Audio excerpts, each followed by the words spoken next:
Επιβεβαιώθηκε πλέον ότι το μνημόνιο ήταν λάθος. Οικονομικά δεν απέδωσε και κοινωνικά αδίκησε. Απολύτως!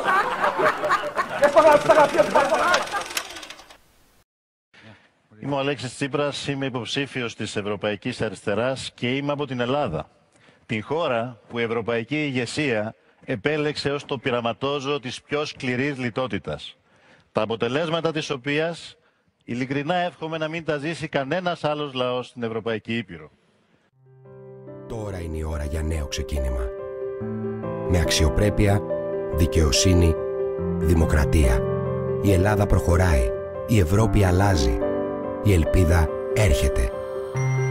ΣΥΡΙΖΑ.